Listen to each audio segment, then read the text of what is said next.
4장 27절부터 42절까지 우리 같이 읽어보겠습니다. 요한복음 4장 27절부터 42절까지 요한복음 강의 12번째 시간입니다. 자,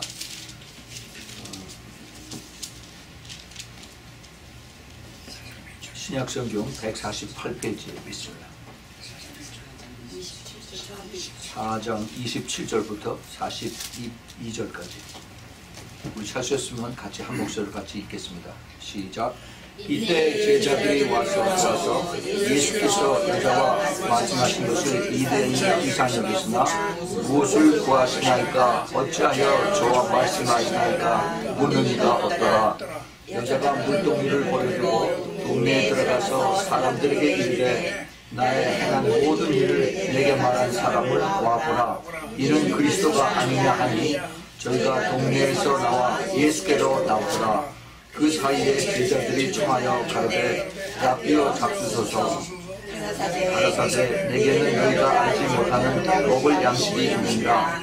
제자들이 서로 말하되 누가 잡수실 것을 갖다 드렸는가 하는데 예수께서 이르시되 나의 양식은 나를 보내신 이의 뜻을 행하며 그의 일을 온전히 이루는 이것이니까 너희가 넉 달이 지나야 추수할 때가 이르겠다 하지 않겠느냐. 내가 너희에게 이르노니 눈을 들어 밭을 보라. 휘어져 추수하게 되었도다.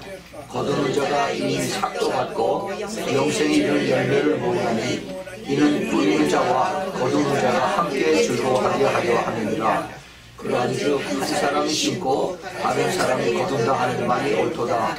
내가 너희로 노력하지 않은 것을 거두러 보내오노니 다른 사람들은 노력하였고 너희는 그것에 노력한 것에 참여하였느니라. 여자의 말이 그가 나의 행한 모든 것을 내게 말하였다 증거하므로 그 동네 중에 많은 사마리아의 예수를 믿으시라. 사마리아인들이 예수께 와서 자기들과 함께 이야기를 정하니 거기서 이틀을 이루었으며 예수의 말씀을 인하여 믿는 자가 더욱 많아. 그 여자에게 말하되 이제 우리가 믿는 것은 내 말을 인함이 아니니 우리가 친히 듣고 그가 참으로 세상에 부르신 줄 아니니라 하였더라. 아멘. 우리 같이 잠깐 기도하겠습니다.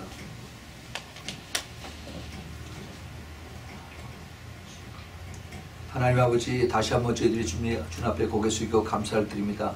주님께서 귀한 말씀을 저희들에게 오늘 저에게 주시니 감사합니다.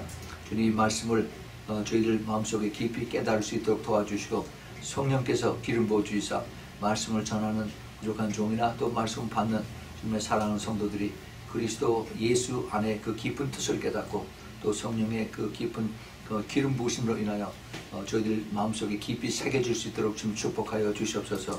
이를 통해서 아버지의 마음을 깨닫고 저희들이 주님 앞에 더 기쁨으로 말씀을 붙들고 순종하는 우리 모두 되도록 좀 축복하여 주시옵소서. 주님 감사합니다. 오늘 주님 이를 통해서 영광을 받으셨고 저희들이 끝까지 주님의 말씀을 따라 또 순종하며 사는 주님의 충성된 그런 모든 종들이 될 수 있도록 축복하여 주시옵소서. 예수 그리스도 이름으로 기도합니다. 아멘. 아멘.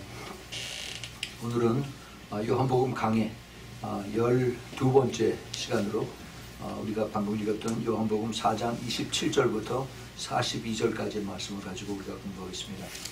지난 주일에는 우리가 요한복음 그 4장 1절부터 26절까지 예수님과 그 다음에 그 예수님의 제자들이 사마리아를 가는 도중에 그런데 그 야곱의 우물이라고 하는 그런 곳에서 그 수가라고 하는 곳에서 그 예수님 목이 마르셔서 거기서 한 여인을 만나서 대화하는 가운데 그 여인을 주님께서 택하시고 사실은 거기서 그 내용을 보면은 주님께서 목이 마르셔서 거기서 우연히 이 여자를 만난 것 같지만은 그 내용을 깊이 보면은 주님께서 이 여자 하나를 만나시기 위해서 일부러 제자들을 데리고 그리고 그 사마리아로 통해서 다른 유대인들이 그걸 피해서 일부러 삥 돌아서 가는데 예수님은 직통 아주 그 가운데로 만나러 들어가셔서 그래서 이 여인을 만나고 그리고 이 여인의 그 숨은 비밀을 비밀이라기보다도 그 마음속에 깊이 그 통 안에 있는 자기 스스로 그 결혼하고 나서 여자가 애를 낳지 못해서 그래서 이 자기는 저주를 받았다 하는 그런 마음속에 깊은 그 guilty feeling나 이런 것을 주님께서 다 이제 허물어 주시고 이제 내가 주는 물을 내가 먹으면은 이제 영원히 목이 마르지 않으리라 하는 그 깊은 뜻을 가르쳐 주셨는데 이 여자가 무슨 뜻인지도 모르고 내가 믿습니다라고 얘기를 하고 그리고 참 순종했어요. 제가 마지막 부분에 이 여자에 대해서 제가 말씀을 드렸죠. 사실 이 여자가 한 일은 그 예수님의 첫 번째 전도사로서 그 사마리아 지역에서 복음을 전한 그러한 여자로 이제 인정을 받은 것입니다. 그래서 이 여자의 그 이름도 몰라요. 그런데 이 여자가 예수님을 만난 다음에 자기의 그 과거를 참 부끄럽고 또 자기 스스로가 저주를 받았다라고 이렇게 여겼던 이것이 다 완전히 깨끗하게 없어지고 이제 청결하게 씻어지고 그리고 완전히 새 사람으로 바뀌어지는 그런 내용입니다. 오늘 내용이 이제 그런 내용들이에요. 그래서 보면은 이제 오늘 제목을 27절부터 42절에 있는 그 단내 그 구절에 제목을 붙여서 눈을 들어 밭을 보라라고 이렇게 제목을 붙였습니다. 그래서 그걸 세 토막으로 이렇게 우리가 좀 구별해서 보면은 27절부터 30절에는 하나님이 한 사람을 부르시고 많은 사람에게 전하게 하시는 방법을 주님께서 여기서 말씀하셨어요. 그리고 31절부터 38절에는 우리 모두에게 하나님의 마음을 깨닫게 해주시는 것이 여기에 숨겨져 있습니다. 그리고 이제 39절에서부터 나머지 42절까지는 우리가 세상에 나가서 이제 증거해야 되는 안 믿는 사람들에게 어떻게 증거해야 되는가 하는 것을 하나님의 말씀을 우리에게 가르쳐 주신 내용이 거기에 나옵니다. 자, 그래서 이제 우리가 한 절 우리가 구체적으로 좀 한번 찾아보겠습니다. 다시 우리가 본문으로 가서 27절 4장 27절에 보면 이때 제자들이 돌아와서 예수께서 여자와 말씀하신 것을 이상히 여겼으나 무엇을 구하시나이까 어찌하여 저와 말씀하시나이까 묻는 이가 없더라. 이 지금 사도 요한이 이 글을 이제 요한복음을 쓰면서 이것을 쓴 이유가 있습니다. 자기도 그 자리에 그때 있었어요. 있어서 나중에 이제 이 요한복음을 쓰면서 이제 이거를 자기 다시 생각하면서 이것을 썼는데 그 당시에 유대인의 그 풍습에 예수님을 자기네들이 랍비라고 불렀어요. 선생님이라고 불렀습니다. 그런데 그 랍비의 예법을 따르면은 유대 남자가 길거리에서 여자하고 절대 얘기하는 법이 없습니다. 길거리에 나가서는 그 유대 남자가 자기 부인하고도 얘기를 안 해요. 그만큼 이스라엘 사람들이 굉장히 아주 스트릭트하고 엄격하게 자기네들의 율법을 지키는 사람들입니다. 그런데 지금 예수님이 자기네들이 부르는 선생님 랍비가 이게 지금 대낮에 더군다나 이방인이라고 자기네들이 깔보는 사마리아 여인하고 같이 다정하게 얘기를 하는 겁니다. 이 12명이 지금 이게 그 샤킹 스테이트에 있어요.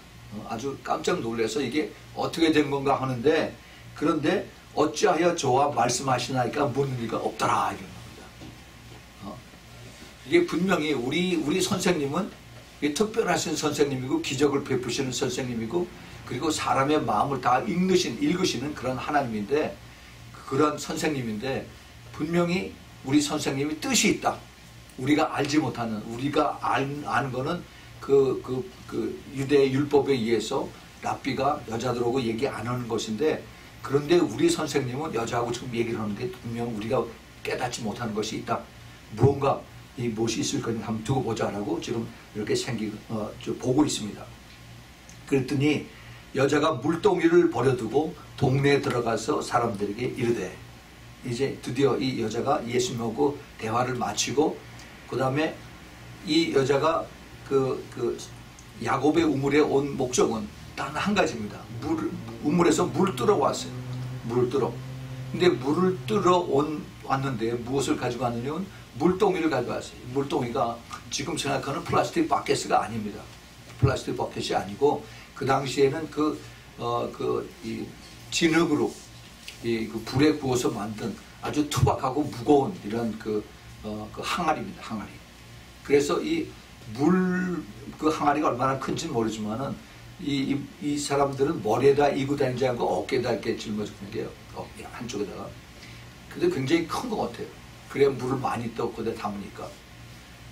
또 우물이 굉장히 깊고 그래서 그걸 여러 번 그걸 이제 들어다가 거기다 항아리에다 부어서 그래서 이 항아리가 차면 그걸 들어서 어깨에다 이제 짊어지고 그러고 아니면 또 등에다가 짊어지고 그렇게 가기도 하고 그래요. 근데 이 여자가 자기가 우물가에 와서 물을 기르러 온 이 목적을 싹 다 잊어버린 겁니다. 그리고 물동이를 내버려 두고 그러고 다음에 이제 동네를 향해서 그냥 뛰어가는 겁니다. 그래서 동네에 가서 뭐라고 얘기하냐면 나의 행한 모든 일을 내게 말하는 사람을 와보라. 이는 그리스도가 아니야. 이 그리스도라는 얘기는 메시아입니다. 메시아. 메시아는 자기네들도 그 지금 예루살렘과 유대 땅에 있는 그 유대 사람들은 자기네들이 그 안식일 날 회당에 가서 랍비들이 가리키고 그다음에 종교 그 제사장들이 가리키고 서기관들이 가리키는 이 가리키는 내용이 전부 다 앞으로 메시아가 오면 우리가 잘 살 거다. 메시아가 오면은 다윗 왕 때처럼 우리가 모든 그 종들을 다 부리고 그다음에 편안하게 세금 안 내고 잘 산다. 이런 얘기를 계속 했을 거라고. 물론 하나님 말씀을 통해서 구약에 있는 하나님 말씀 이런 것들을 찾아가지고. 그런데 이 이방인 사마리아에 사는 이 여인이 내가 만난 사람이 바로 이 메시아다라고 하는 겁니다. 메시아. 그리스도다. 그 원래 뜻은 기름 부음을 받은 자 하는 그런 내용이죠. 그래서 앞으로 우리가 기다리는 사람이 이제 메시아, 기름 부음을 받은 자, 우리를 구원할 자가 오는데 그 사람을 내가 만났다라고 얘기를 합니다. 그러니까 이 사람들은 그 하나님의 그 율법 속에서 또 하나님의 말씀 속에서 오랫동안 이것이 자기네들의 풍습으로 컬처로 나와 있어요. 그래서 자기네들이 보통 대화 속에서도 하나님의 너와 나의 그 대화 속을 다 듣고 재판하시라, 판단하시라라고 이렇게 얘기합니다. 싸움할 때 네가 잘했니 내가 잘했냐고 싸워서 그래서 이걸 서로 목소리를 높이고 그리고 주먹질을 하는 것이 아니라 싸우다가 그들의 결론이 어떻게 나냐면은 당신과 나와의 이 싸움에서 하나님이 판단하실 줄을 안다라고 이렇게 얘기하면 그걸 끝나는 버려요. 그 하나님이 판단한다 하는 얘기는 이 사람들이 평소의 삶이 하나님 중심의 삶을 자기네들이 그 컬처가 그렇게 되어 있다는 얘기입니다. 그러니까는 이 사람들이 하나님의 말씀을 받은 민족들이기 때문에 이 하나님의 말씀을 통해서 이제 자기네들이 언젠가는 하나님을 가장 잘 섬기고 잘 두려워하고 그 다음에 하나님 앞에 섰을 때 심판을 받는다는 것을 이 사람들이 알아요. 근데 지금 이 사마리아 여인도 그 유대인의 혈통을 받았기 때문에 유대인의 그 피를 받아서 그래서 자기가 이제 여자로 태어나서 아들을 낳아서 자기 배에서 낳은 그 아들이 그 가장 유대의 여인들이 바라는 메시아의 혈통을 내는 그 남자의 여인의 후손에서 메시아가 나온다 하는 것이 이제 내 배에서 그 메시아의 후예가 나오기를 바라는 그것 때문에 그렇게 이 유대인 여자들이 아이를 낳기를 원하는 겁니다. 그런데 이 사마리아 여인은 그렇게 되질 못했어요. 그래서 내가 하나님 앞에 버리움 받았구나. 하나님 앞에 내가 이 저주를 받았구나라고 그러면서 자기 자신을 그렇게 그 길티 필링을 가지고 살다가 예수님이 주시는 그 생수 성령의 맛을 보고 난 다음에 거기서 완전히 자유함을 얻고 그 다음에 내가 거기서 그 죄의식 속에서 이제 해방돼서 그래서 그 기쁜 마음을 가지고 이제 마을로 뛰어가서 내가 만난 사람이 바로 우리가 그렇게도 기다리고 우리가 그렇게 또 바라던 메시아다라고 얘기를 합니다.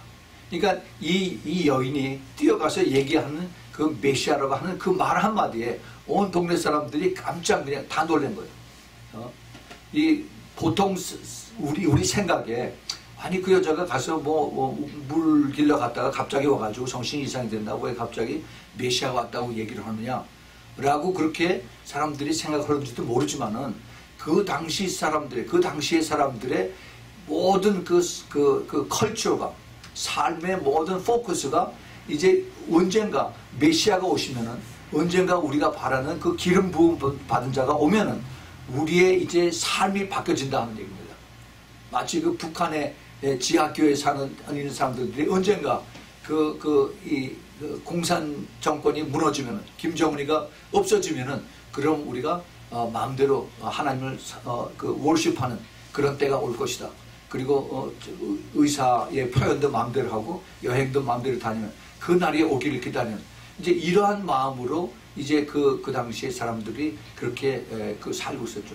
종교적인 마음도 있었지만은 그러한 것을 간절히 바라는 그러한 마음 때문에 사람들이 그 얘기에 그냥 온통 다 attention을 해가지고, 그래서 저희가 동네에서 나와서 예수께로 나오더라고 그랬어요. 그 거리가 얼마나 떨어졌는지 모르지만은 그 사람들이 전부 다 동네에서 나와가지고 이 여자가 한 말 한마디에 메시아를 내가 만났다는 그 소리에 전부 다 나와서 여기까지 이제 광야에 그 야곱의 우물이 있는 데까지 뛰어오는 겁니다. 걸어오는 거예요.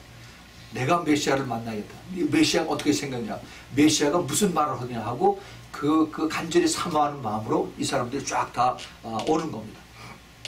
그래서 이제 그 메시아를 만나는, 여기 참 우리가 두 가지를 한번 좀 비교를 해볼 수가 있는데, 이 메시아라고 하는 예수 그리스도, 메시아를 분명히 알았던 이 여인과 메시아를 모시고 다녔던 12제자, 비교를 한번 해보세요. 12제자는 그 예수님을 모시고 다니면서, 그러면서 자기네들이 어렴풋하게 메시아다라고 그렇게 생각은 했지만은 정말 자기네들이 기다리는 그 하나님의 기름 부음을 받은 하나님의 사람, 하나님 우리를 해방시킬 그러한 메시아다라고 생각지는 않았었어요. 자기네들이 적어도 나중에 그 예수님이 떠나시고 난 다음에 죽음에서 다시 부활하시고 성천하셔서 성령을 받기 전까지는 자기네들이 그렇게 많이 예수님하고 같이 대화를 하고 예수님하고 매일 먹고 자고 하면서 그렇게 살았어도 그 예수 그리스도가 바로 하나님의 아들이고, 아니 하나님이고, 그리고 기름 부음을 받아서 자기네들을 이제 해방시켜줄 그러한 그분이라는 것을 자기네들은 생각지 못했어요. 그런데 이 여인은 딱 한 번 만나고 나서 틀림없이 이 사람은 바로 메시아다라고 그렇게 믿고, 그리고 완전히 이 사람이 바뀌어진 겁니다. 그렇게 바뀌어진. 그래서 자기가 그 진흙으로 만든 물동이를 내버려두고 동네에 가서, 그래서 이제 사람들에게 메시아를 전합니다. 이 여인이 그 동네에 가서 예수 그리스도를 메시아라고 전한 그것은 사실은 너무나 내추럴한 거예요. 너무나 자연스러운 겁니다. 우리가 예수 그리스도를 제대로 만나면은 가만히 있을 수가 없어요. 우리가 예수 그리스도를 정말 내가 확실하게 깨닫고 예수 그리스도가 나를 위해서 십자가에서 돌아가시고 내 죄가 다 사함을 받았다 하는 것이 확실하게 깨달아지면은, 그러면 어떻게 가만히 있을 수가 있습니까? 가만히 있다는 얘기는 그거는 내가 예수님을 제대로 못 만났다는 얘기예요. 그냥 형식적으로 교회만 다녔지 내가 예수님을 제대로 알지 못한다는 얘기나 거의 마찬가지입니다. 이 여인은 정말 반사적으로 그 성령님의 강권적인 그러한 그 인도함을 받아서 가만히 있지 못하고 그냥 뛰어가서 사람들을 데리고 온 것입니다. 그래서 예수님을 확실하게 영적으로 만난 사람은 누구든지 예수 그리스도의 증인이 되게끔 되어 있어요. 예, 그거 우리가 잘 알죠. 사도행전 1장 8절이 내가 성령을 받으면은, 성령의 권능을 받으면은, 그러면은 예루살렘에서 유다와 그다음에 사마리아를 반드시 거쳐요. 사마리아, 그 다음에 땅 끝까지 가서 뭐가 된다? 예수 그리스도의 증인이 된다라고 했어요. 지금 이 여자가 여기 아주 good example입니다. 이름도 없는 이 여인이. 그래서 내가 바로 그 여인의 그 예수 그리스도가 이 여인을 통해서 이제 증인을 하는 거죠. 그 증인이라는 얘기가 뭐예요? witness는 내가 눈으로 봐야만 내 증인이 되는 거죠. 그렇죠? 눈으로 보지 않는데 어떻게 내가 증인을 할 수가 있습니까? 사실 그 증인, 제가 전에도 말씀을 드렸지만은 그 증인이라고 하는 이 헬라 단어가 마르투스라고 하는 이 단어를 쓰는데, 이것은 바로 순교라고 하는 뜻입니다. 순교. 내가 예수 그리스도를 증거하기 위해서 내 목숨을 버린다 하는 그런 뜻이 여기 숨겨져 있어요. 이 여인의 그 예수 그리스도를 증거하는 모습이 바로 여기에 나타난 것을 보게 됩니다. 그런데 이 여인의 주님을 향한 그 증거하는 말은 사실은 이미 그 예수님의 제자들이 이미 다 거쳤습니다. 우리가 잘 아는 마태복음 4장 18절에서부터 22절에 예수님께서 베드로를 부르는 내용이 나옵니다. 또 누가복음 5장 1절부터 11절에도 예수님께서 이제 그 갈릴리 바닷가에서 베드로하고 안드레하고 그다음에 요한과 야곱이 갈릴리 바다에서 물고기를 잡다가 못 잡아서 이제 그들에게 다시 가서 그물을 이제 깊은 곳에 던지라고 그래서 물고기가 잔뜩 잡혔죠. 그러고 나서 이들이 갑자기 생각이 나가지고 이 사람이 보통 사람은 아니다 하고 그 다음에 나는 죄인이니까 여기서 떠나시오 라고 그리고 예수님에게 그렇게 얘기를 한 내용이 우리가 누가복음 5장에 봅니다. 그런데 거기 그 후에 보면은 그들이 그물을 다 고기 잡은 거 다 하고 그 다음에 그물을 다 버리고 그냥 그대로 예수님을 따라왔다고 했어요. 따라왔습니다. 예. 그렇게 따라왔던 그 예수님의 12 제자들입니다. 그런데 이 제자들이 지금 벌써 불과 얼마 안 됐는데 그런데 자기네들이 그 예수님을 보통 사람이 아니다. 우리가 예수님을 따라야 된다. 하고 따라왔던 것을 벌써 잊어버렸어요. 잊어버렸습니다. 예수님께서 내가 이제 나를 누구든지 와서 보라라고 말씀하셨어요. Come and see. 와서 보라라고 했어요. 그래서 예수 그리스도가 바로 하나님의 기름 부음 받은 자고 메시아고 그 다음에 이제 우리를 구원할 자라는 것을 주님께서 많이 말씀을 가르쳐 주십니다. 그러고 난 다음에 예수님이 그 다음에 뭐라고 그랬어요? Follow me 그랬어요. 나를 따르라고 그랬습니다. 예수님을 계속 따라. 예수님의 그 원하시고 예수님이 가르쳐 주시고 예수님이 보여주시는 것을 다 한 다음에 그 다음에 우리가 이제 떠나야 돼. 가야 됩니다. Go 하고 주님께서 보내십니다. 그런데 그 예수님의 제자들이 그렇게 쉽게 예수님에게 부름을 받고 그 다음에 예수님의 그 제자로서 임명을 받아 ordain을 받은 그 후에 예수님께서 나를 따르는 것이 쉽지 않다라고 얘기를 해요. 쉽지 않다. 거기에는 반드시 you have to pay the high price. 아주 큰 대가를 네가 치러야 되는 그런 자격 그래야만 나를 따를 수 있다라고 주님께서 말씀하시는 것이 여기저기에 있습니다. 그 중에 하나가 누가복음 9장 57절부터 62절에 주님께서 이런 말씀을 하신 내용이 나옵니다. 누가복음 9장 57절 길 가실 때 혹이 여짜오되 어디로 가신지 저는 쫓으리이다. 예수께서 가라사대 여우도 굴이 있고 공중에 새도 집이 있으되 인자는 머리 둘 것이 없도다 하시고 또 다른 사람들에게 나를 쫓으라 하시니 다른 사람에게 나를 쫓으라 하시니 그가 가로되 나로 먼저 가서 내 부친을 장사하게 허락하옵소서.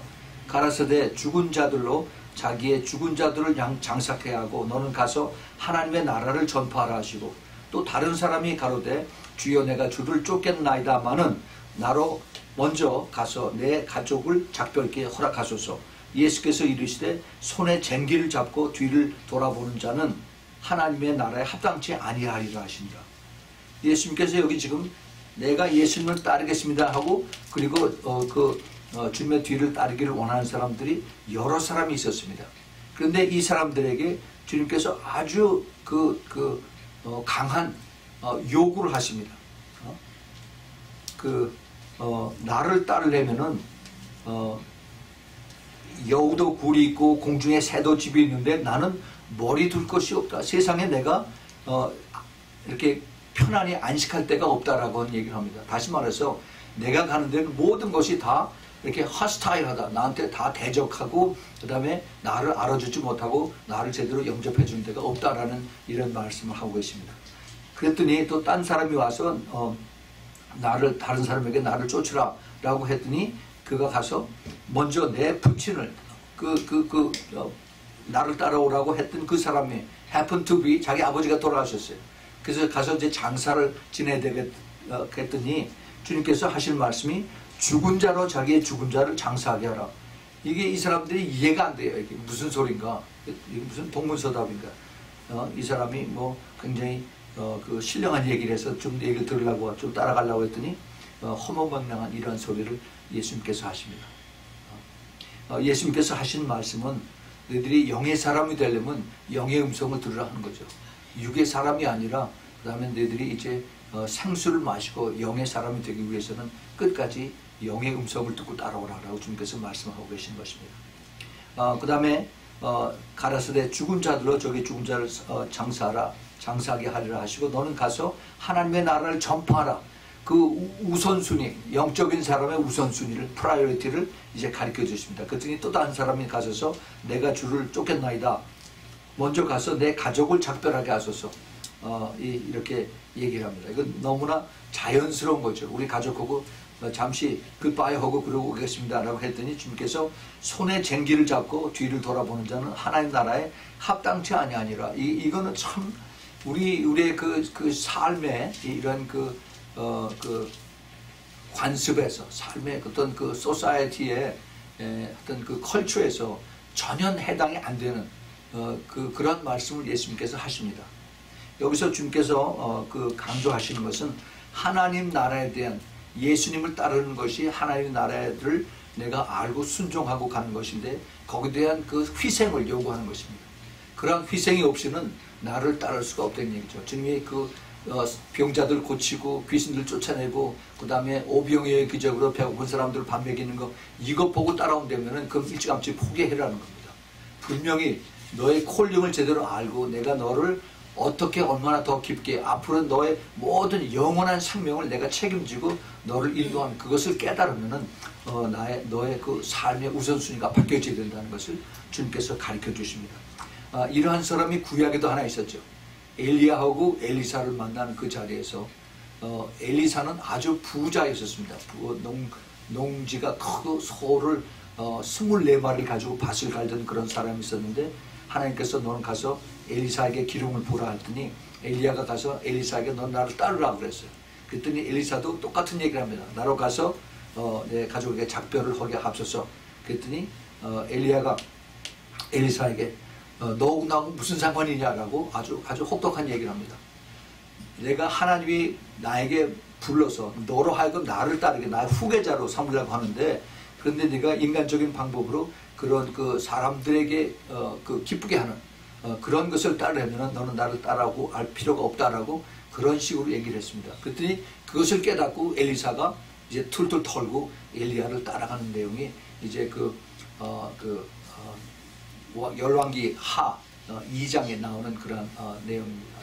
열왕기 상 19장 이쪽에서부터. 그런데 이 주님께서 지금 이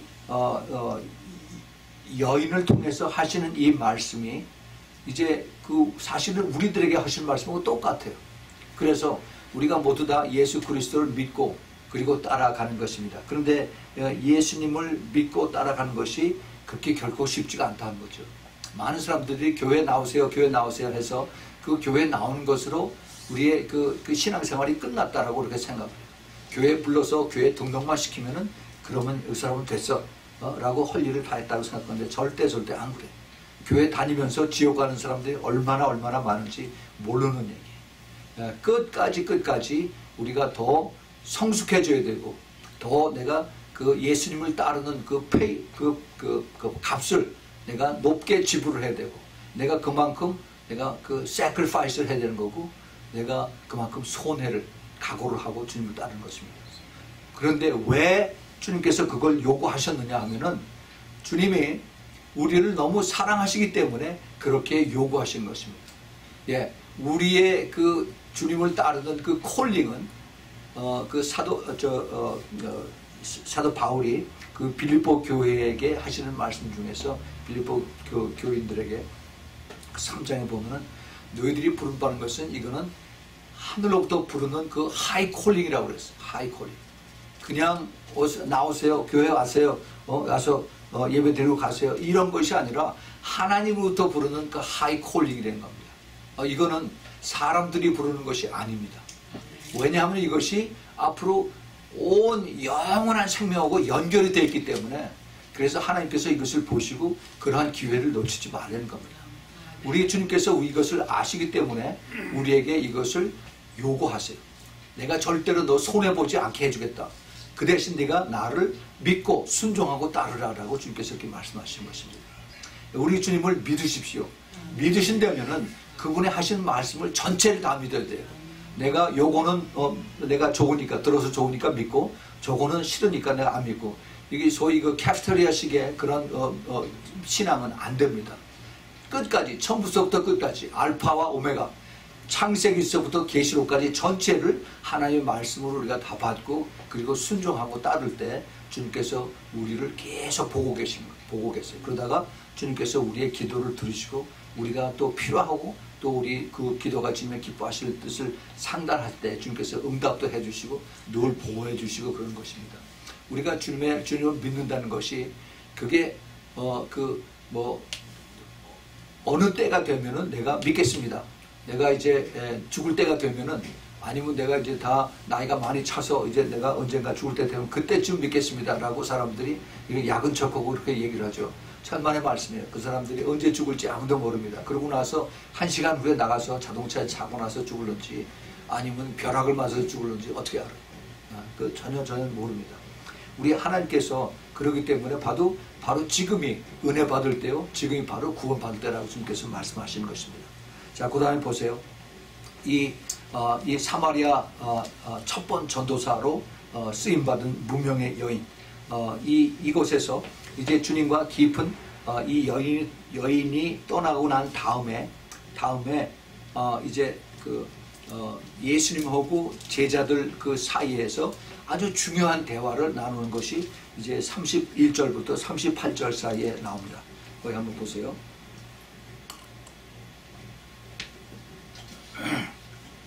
31절부터 38절 그 사이입니다.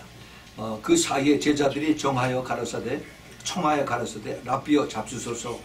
이제 그 제자들이 그 마을에 들어가서 그래서 먹을 것을 사왔습니다. 자, 여기서도 그 제자들이 사실 유대인들 아니에요. 근데 유대인들이 사마리아 사람들이 사는 그 동네에 가서 이제 돈을 주고 음식을 사왔어요. 사실 이거 말도 안 되는 얘기입니다.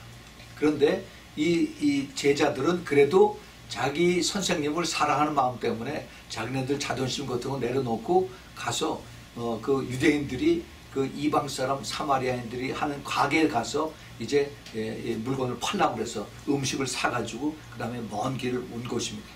그런데 여기 물건 먹을 것을 떡을 가져왔으니까 선생님 드십시오. 그랬더니 가라사대 내게는 너희가 알지 못하는 먹을 양식이 있느니라, 이런 말씀을 하십니다. 이 제자들이 깜짝 놀랐죠. 이 선생님 우리를 쫓고 가나? 먹을 걸 감춰놓고 나서 우리를 먹을 걸 사라고 이렇게 보냈나? 근데 그게 아니죠. 제자들이 서로 말하되 누가 잡수실 것을 갖다 드렸는가? 아니면 그 사마리아 사람들이 우리 없는 동안에 먹을 걸 가져와서 갖다 드렸나? 그러면서 예수님의 눈치를 슬슬 봅니다. 그랬더니 예수님께서 이르시되 나의 양식은 나를 보내신 이의 뜻을 행하며 그의 일을 온전히 이루는 것이니라. 예수님이 이 제자들이 알 듯 모를 듯 전혀 이해가 안 가는 그러한 그 말씀을 제자들에게 예수님께서 하십니다. 나를 보내신 이의 뜻을 행하며 그의 일을 온전히 이루는 것, 이것이 나의 양식이다라고 말씀하세요. 나의 양식. 예수님은 물론 육신을 가져서 그래서 육신의 배가 고프셔서 그래서 때가 되면은 배에서 꼬라락 소리도 납니다. 그런데 예수님은 그 제자들에게 말씀을 하실 때 훨씬 더 높은 영적인 차원의 깊은 비밀을 여기서 가르쳐주고 계세요. 그래서 나를 보내신 이의 뜻을 행하며 그의 일을 온전히 이루게 하시는 것이라. 사실 예수님은 이것이 진리의 말씀을 하고 계시는 것입니다. 진리의 말씀. 사실 제가 선교지에 가서 그래서 이제 그 복음을 전하고 또 많은 사람들에게 이제 모아놓고서 같이 집회를 하고 그러다 보면은 때로는 그 식사 시간을 넘길 수도 있어요. 그런데 배가 안 고파요. 그냥 그대로 그냥 계속해서 성령께서 붙잡아 주셔서 그래서 아주 뿌듯하고 힘도 나고 그래. 그래서 다 끝나고 이제 저녁에 오면 그때 이제 배가 고픕니다. 그런 걸 여러 번 경험을 했어요. 그래서 이제 주님께서 그 주님이 원하시는 뜻을 행하며 그 일을 순종하는 거면은 그것이 나의 주님이 주시는 양식이다 하는 것을 말씀하고 있어요. 너희가 넉 달이 지나야 추수할 때가 이르겠다 하지 아니하느냐 내가 너희에게 이르노니 눈을 들어 밭을 보라 휘어져 추수하게 되었다라고 말씀하고 있습니다. 이제 주님께서 다시 또 이제 육의 사람들의 말과 영의 사람의 말에 서로 이제 그 동문서답 같은 그런 이야기를 주님께서 주고받으시는 것을 말씀하고 계십니다. 그 아버지의 뜻을 행하며 그 일을 온전히 이루는 것을 주님께서는 그것을 아주 주님의 그 프라이머리 미션, 중요한 주님의 이 땅에서 이루는 그런 일로 생각을 하셨어요. 그 요한복음 17장 4절에 예수님께서 이제 그 잡히시기 전에 마지막 홀로 아버지께 기도드리는 내용 중에서 17장 4절에 주님께서 이런 기도를 하십니다. 아버지께서 내게 하라고 주신 일을 내가 이루어 아버지를 이 세상에서 영화롭게 하였도다 이렇게 말씀하십니다. 아버지께서 내게 하라고 주신 일을 내가 이루어 아버지를 이 세상에서 영화롭게 하였사오니 이렇게. 그러니까 오늘 그 주님께서 하신 말씀이 나를 보내신 이의 뜻을 행하며 아버지의 뜻을 행하며 아버지의 일을 온전히 이루는 것을 주님께서 착실하게 이것을 이 땅에 살면서 하셨어요. 요한복음 20장 21절에도 예수께서 또 가라사대 너희에게 평강이 있을지어다. 예수님이 부활하시고 난 다음에 제자들에게 나타나셔서 아버지께서 나를 보내신 것 같이 나도 너희를 보내노라 라고 말씀하세요. 항상 아버지를 먼저 높이십니다. 아버지의 원하시는 것이 무엇인가를 먼저 기억하고 아버지가 이렇게 나에게 하셨기 때문에 나도 너희에게 이것을 전한다라고 주님께서 말씀하세요. 그런데 이제 그 추수할 때라고 하시는 말씀을 여기서 주님께서 하십니다. 추수할 때가 다 됐다. 너희들은 이제 육의 눈으로 볼 때 이제 그 밭에 보리 심고 그 다음에 이 밀을 심은 이것을 이제 보면서 앞으로 이것이 더 커서 이제 한 3, 4개월 지나야만 추수할 때가 되는데 그런데 내가 얘기하는 것은 이미 벌써 추수 때가 충분히 됐다라고 이렇게 말씀하십니다. 물론 그 영적인 추수죠. 영적인 추수. 이 영적인 추수는 언제나 얼마든지 있습니다. 얼마든지 있어요. 얼마든지. 마태복음 9장 38절에 그러므로 추수하는 주인에게 청하여 추수할 일꾼을 보내어 주소서 하라 이렇게 주님께서 말씀하셨습니다. 또 마가복음 16장 15절에도 너희는 온 천하에 다니며 만민에게 복음을 전파하라. 마태복음 28장 19절에 모든 족속으로 가서 제자를 삼으라라고 주님께서 말씀하세요. 우리 주님께서 말씀하시는 것은 때를 얻든지 못 얻든지 언제나 어디서나 예수 그리스도의 복음을 전하라라고 말씀하십니다. 그래요. 그 복음을 여러분 열심히 전하십니까? 네. 때를 얻든지 못 얻든지. 이거는 우리가 용기가 필요하고 순종이 필요합니다. 이거는 저 사람한테 내가 이런 얘기를 하면은 저 사람이 나를 어떻게 생각할까 하고 자꾸 그렇게 생각을 하면은 그럼 못해요. 못해요. 그러면 어떻게 할 수 있는가? 여러 가지 방법이 있어요. 여러 가지. 제가 한때 회사 다닐 때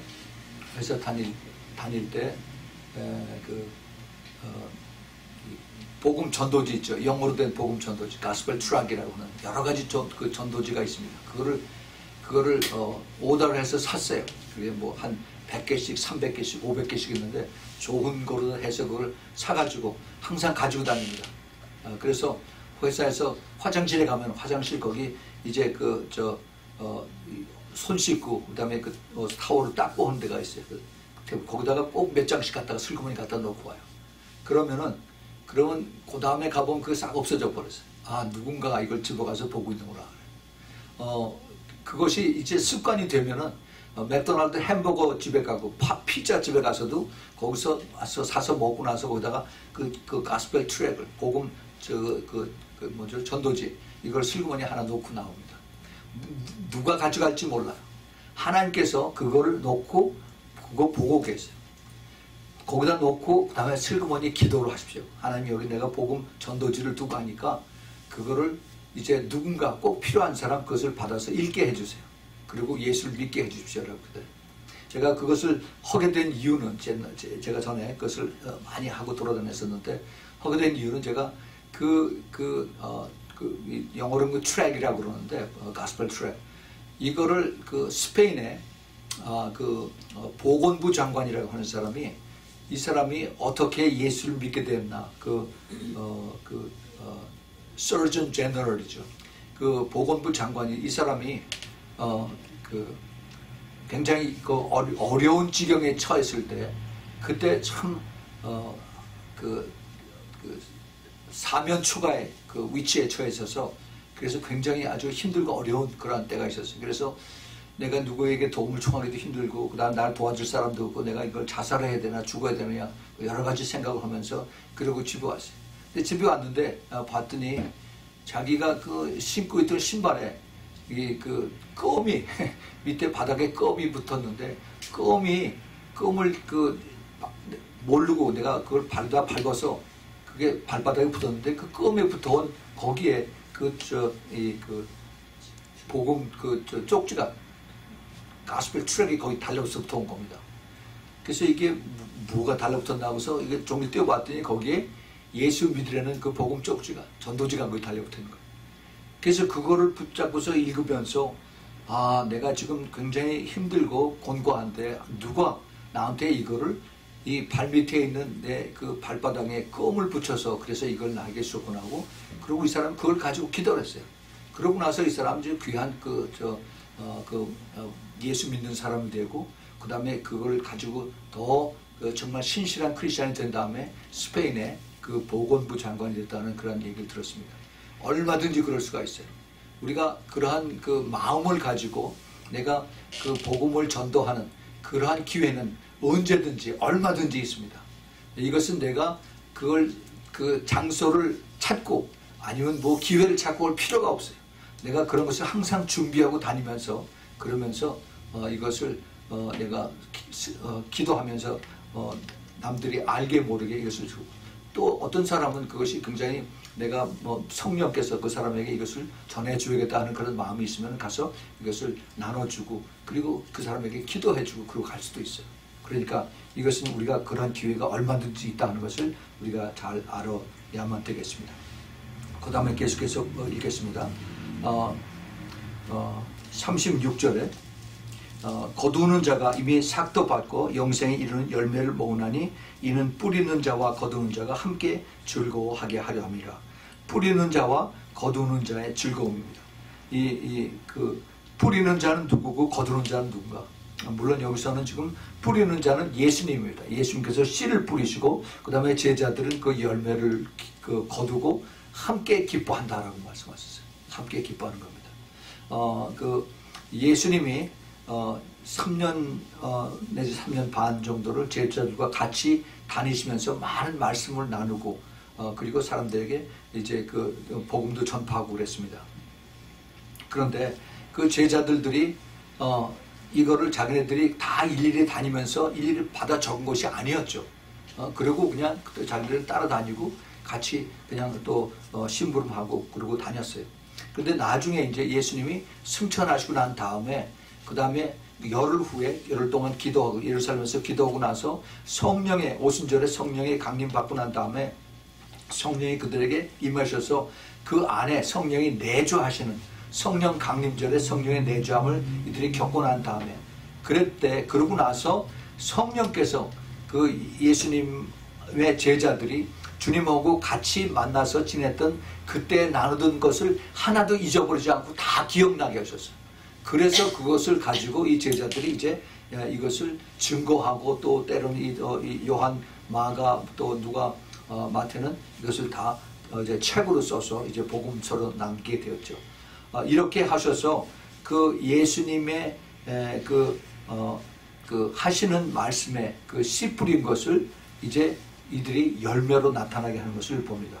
특별히 사도행전에 보면은 제자들이 그를 통해서 열매를 많이 맺게 하시는 것을 여기서 많이 볼 수가 있습니다. 사도행전 2장 41절에 그 말을 받은 사람들은 세례를 받으며 이 날에 제자의 수가 3천이나 더하더라.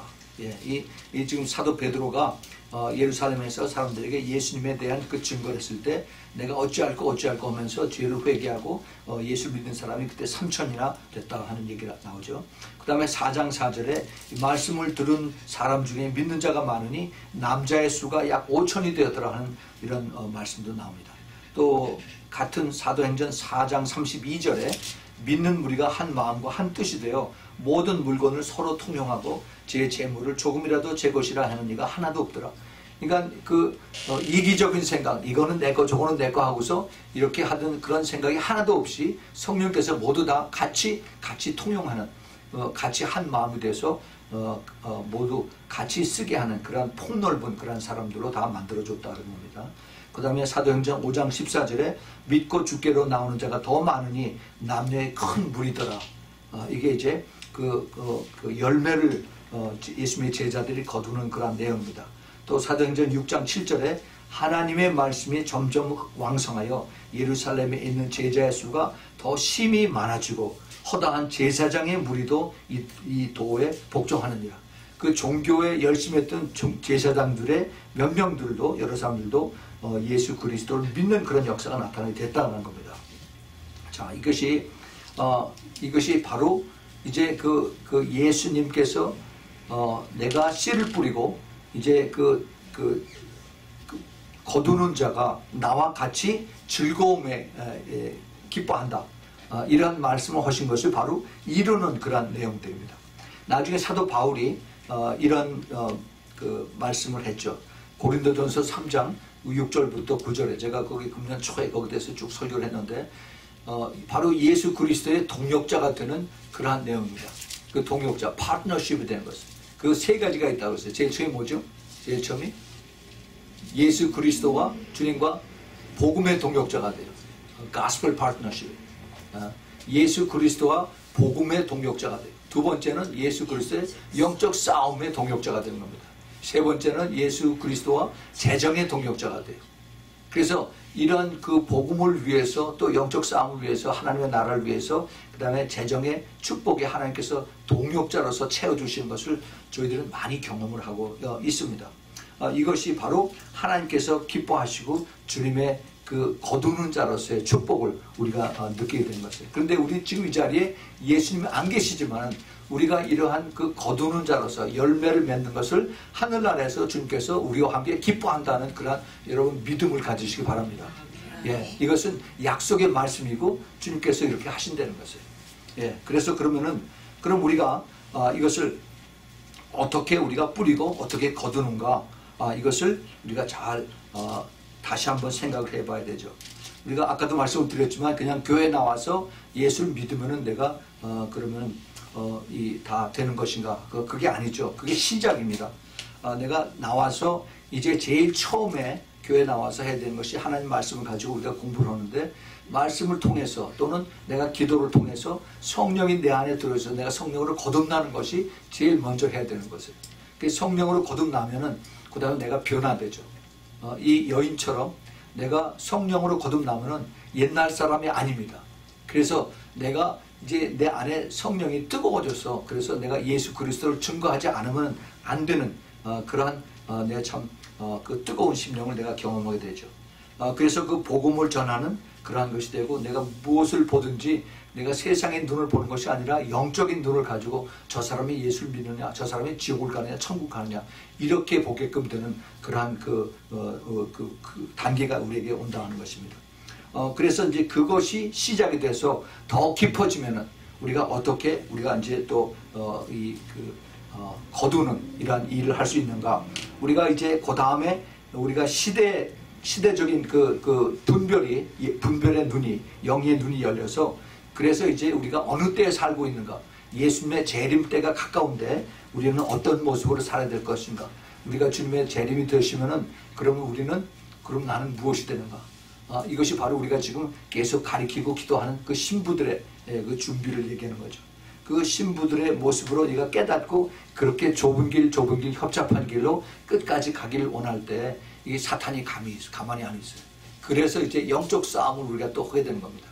이 영적 싸움, 이것은 내 힘으로 하는 것이 아니라 내가 기도하고 주님의 도움을 구할 때 성경에 보면은 우리 하나님이 나를 대신해서 영적 싸움을 하신다라고 그랬어요. 우리가 귀신을 쫓는 것도 그렇고 아픈 사람을 위해서 기도하는 것도 그렇고 내가 하는 것이 아니라 하나님이 만져주시고 하나님이 이겨주시는 것이고 그 다음에 하나님이 영광을 받으시는 것입니다. 이것을 우리가 잘 깨달아야 돼요. 이것이 바로 그 거두는 자의 즐거움입니다. 우리는 거기에 심부름만 하고 같이 기뻐하고 주님의 영광을 받으시는 것입니다. 네, 그래서 우리가 이러한 원리를 깨달으면 우리가 기쁨으로 여기에 동참을 할 수가 있어요. 자, 그 다음에 봅니다. 그 다음에 39절서부터 보면은 이제 다시 그 여자가 동네 사람들한테 하는 그런 얘기가 거기서부터 시작됩니다. 여자의 말이 그가 나의 행한 모든 것을 내게 말하였다 증거함으로, 그는 여기 메시아 예수 그리스도입니다. 예수 그리스도가 이제 동네 사람들이 하는 얘기 가운데에서 여자가 예수 그리스도가 나의 행한 모든 것을 내게 말하였다. 나의 과거도 쭉 다 이제 얘기했다 그런 얘기죠. 증거함으로 그 동네 중에 많은 사마리아인이 예수를 믿게 되었다라고 했습니다. 예수를 믿게 됐어요. 그 여인의 증거로 인해서 그 반응으로 인해서 이제 많은 사람들이 예수를 믿게 되었다라고 이렇게 그 여자가 간증을 하는 것입니다. 여기 보통 우리가 이제 praise report, 간증이라고 얘기를 하죠. 이게 굉장히 중요합니다. 우리가 예수 믿고 나서 내가 어떤 간증이 없으면은 내가 그런 예수님을 만난 그러한 증인, witness, testimony, 이게 없으면은 그러면 내 믿음이 그대로 그냥 식어버려, 사그러져 버려. 이것이 굉장히 마지막 때 중요한 역할을 합니다.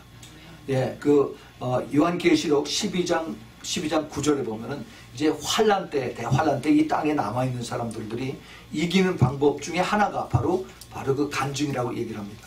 거기 보면은 여러 형제가 어린 양의 피와 자기의 증거하는 말을 인하여 저를 이겼다라고 했어요. 저는 여기서 사탄입니다. 많은 그리스도를 믿는 그 크리스천 브라더 시스터들이 어린 양의 피, 예수님의 보혈과 그 다음에 자기의 증거하는 말, 이 증거하는 말은 이게 테스티모니인데 내가 어떻게 예수님을 만나서 내가 변화됐다는 그 확실한 그 믿음을 얘기하는 거예요. 이것으로 인해서 저를 이겼으니 그들은 죽기까지 자기 생명을 아끼지 않았다. 죽기까지 목숨을 내놓고 이것을 지키는 자들이 결국 이긴다는 얘기를 여기서 가르쳐주고 계십니다. 이것은 굉장히 중요합니다. 마지막까지 내가 주님과 내가 어떻게 만났는가, 이것을 확실하게 믿고 깨닫고 흔들리지 않는 믿음이 생길 때 우리는 이것을 통해서 우리가 이기는 자의 그러한 반열에 올라갈 수가 있습니다. 여러분들이 그렇게 되길 바랍니다. 예. 그 다음에 그 40절에 보면 사마리아인들이 예수께 와서 자기들과 함께 유하기를 청하니 거기서 이틀을 유하심에 예수의 말씀을 인하여 믿는 자가 더욱 많아 그 여자에게 말하되 이제 우리가 믿는 것은 내 말을 인함이 아니니 이는 우리가 친히 듣고 그가 참으로 세상의 구주신 줄을 알미니라 하였더라. 놀라운 고백을 이제 사마리아 사람들이 이제 하는 내용이 여기에 적혀 있습니다. 우리 주님의 기쁨은 이방인들이라고 이렇게 무시하고 말도 하지 않은 이 사마리아 사람들을 찾아가셔서 그들에게 복음을 가르치시고 그들의 기뻐하심을 보시고 그들에게 요구를 두시고 그들과 같이 지내는 시간이 너무 좋아서 그래서 이틀을 더 같이 지나십니다. 유대인들, 보통 그 유대에 사는 사람들, 예루살렘에 사는 사람들은 그 근처로 지나가기도 원치 않은데 예수님은 그 가운데 들어가셔서 그 제자들하고 같이 이틀 동안 같이 먹고 자고 같이 지내고 얘기하고 그러고서 이제 갈릴리로 올라가셨어요. 여기에 여러분 12 제자들의 모습을 한번 생각을 해보십시오. 예수님은 정말 기쁜 마음으로 이들에게 같이 웃고 또 떠들고 얘기하고 재미있게 지내고 그 다음에 그들이 궁금해하는 거 다 대답해 주시고 그랬는데 이들은 아직도 유대인들의 그 위치에서 굉장히 거북한 이러한 엉거주춤한 믿음으로 그냥 예수님 주위에서 서성서성했을 거를 내가 생각을 합니다. 그럼 제 추측이에요.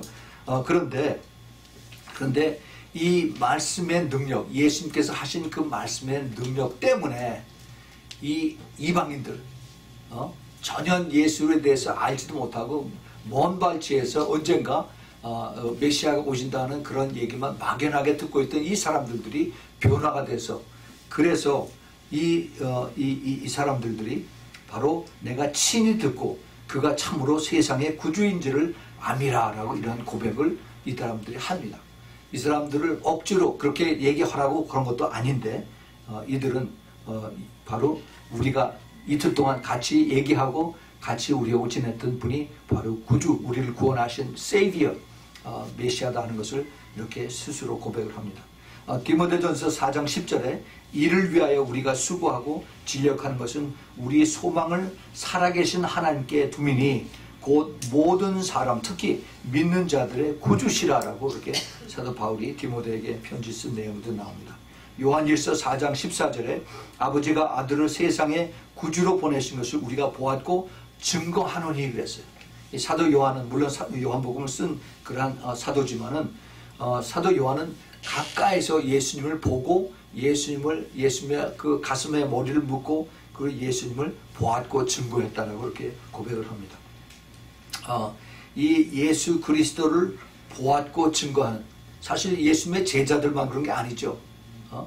그 당시에 예수님께서 갈릴리에 주로 다니면서 유대 사람들 많이 만났습니다. 그리고 회당에서 가르치지도 하셨지만 회당에 주로 있는 사람들이 거기에 랍비고, 그 다음에 그 바리새인들이고, 그 다음에 제사장들이고, 그 다음에 서기관들이고, 그 다음에 또 다른 종교 지도자들이었어요.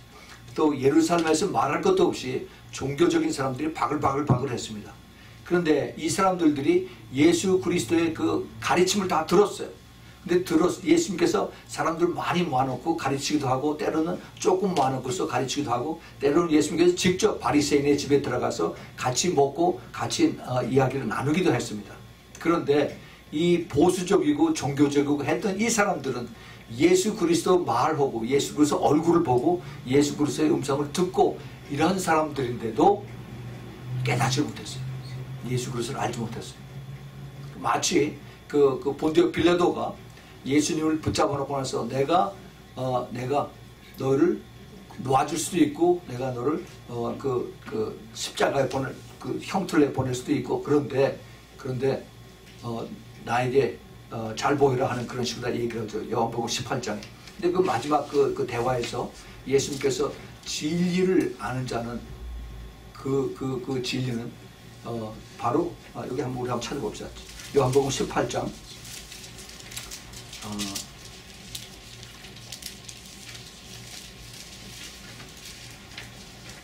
18장 36절입니다. 예수께서 대답하시되 내 나라는 이 세상에 속한 것이 아니라 만일 내 나라가 이 세상에 속한 것이었다면 내 종들이 싸워 나로 유대인들에게 넘겨오지 않게 하였으리라. 이제 내 나라는 여기에 속한 것이 아니니라 했을 때 빌라도가 가로되 그러면은 내가 왕이 아니냐. 예수께서 대답하시되 내 말과 같이 내가 왕이라. 내가 이를 위하여 났으며 이를 위하여 세상에 왔으니 곧 진리에 대하여 증거하러 함이로다. 무릇 진리에 속한 자는 내 소리를 듣느니라라고 진리에 대해서 주님께서 말씀하십니다. 그랬더니 빌라도가 가로되 진리가 무엇이냐라고 이렇게 물어봅니다. 진리가 무엇이냐? 진리가 무엇입니까? 예, 지금도 많은 사람들이 진리를 모릅니다. 예, 진리를 찾으려고 그냥 별의별 일을 다 하면서 그리고 평생을 헤매죠. 바로 진리가 예수 그리스도입니다. 예, 예수 그리스도, 내가 길이요 진리요 생명이라고 말씀하신 예수 그리스도. 이 진리를 제대로 알면은 거기서 내가 자유함을 얻을 수가 있습니다. 바로 우리 성령 하나님이 진리시고 그 다음에 하나님의 말씀이 진리라고 말씀하셨습니다. 이 말씀을 이 진리를 우리가 꼭 붙들면은 그러면 우리는 흔들리지 않는 그런 삶을 살 수가 있어요. 그 예수님 당시에 보수적인 종교 지도자들이 진리를 알지 못했어요. 메시아를 보고 메시아를 배척했습니다. 진리를 깨닫지 못합니다. 그런데 오히려 아무 표적도 구하지 않았던 그 이방인 취급을 받았던 사마리아인들은 예수님을 바로 세상의 구주로 알고 고백한 그런 뜻이 있다는 것을 우리가 여기서 오늘 본문에서 빼앗게 됩니다. 나중에 예수님께서 그 마태복음 제일 5장에서 산상수훈에 제일 먼저 나오는 것이 심령이 가난한 자는 복이 있나니 천국이 저희 것이며 했어요. 그 뜻이 굉장히 깊습니다. 오늘 제가 말씀을 드렸던 그 심령이 가난한 자가 누구 있겠습니까? 그 사마리아에 사는 사람들, 가난하고 그 다음에 소망 없이 우리가 언젠가 내가 죽으면 메시아를 볼 것인가, 언젠가 내가 여기서 고통에서 벗어날 것인가 하고 그렇게 살던 참 심령이 가난하고 실제 자기네 삶도 가난했던 이런 사람들이 메시아를 만나고 메시아에게서 복음을 듣고 구원을 받았습니다. 그런데 오히려 교만했던 그 제사장들, 그 다음에 바리새인들, 그 다음에 서기관들은 예수님을 오히려 배척하고 예수님을 십자가의 못을 받게 되었습니다. 자, 우리는 이제 예수님의 정말 신부가 되기를 소망하는 그러한 성숙한 사람이 되기를 원하고, 또 항상 겸손해서, 그래서 우리 자신이 절대로 교만해지지 않고 주님의 은혜 속에서 항상 살길 원하는 그러한 성령의 도움을 우리가 바라야 되는 것입니다. 그것이 바로 기도예요. 기도. 그래서 우리가 매일 저녁 기도를 하는 것입니다. 나의 그 기도를 할 때, 또 그리고 우리가 더 성숙해지고 더 겸손해지는 그런 삶을 살 때 이것을 제일 싫어하는 것이 바로 악한 영들입니다. 그래서 이 악한 영들과의 싸움이 끝까지 계속이 되는 겁니다. 우리는 이것을 위해서 항상 조심하고, 그리고 우리가 한 사람 한 사람이 내가 내 힘으로 하는 것이 아무것도 없구나, 나는 끝까지 우리 주님을 믿고 순종하고 겸손하게, 내가 항상 내가 죄인된 모습을 항상 기억을 해야 돼. 내가 죄인이 아니고 내가 괜찮다라고 생각하면 바로 넘어집니다. 그렇기 때문에 우리는 더 항상 기도하면서, 주님, 나는 항상 죄인입니다. 주님의 은혜로 여기까지 왔습니다. 앞으로도 주님께서 꼭 붙잡아 주셔서 끝까지 따라갈 수 있도록 주님 도와주십시오라고 겸손하게 기도하는 사람들이 되길 바랍니다.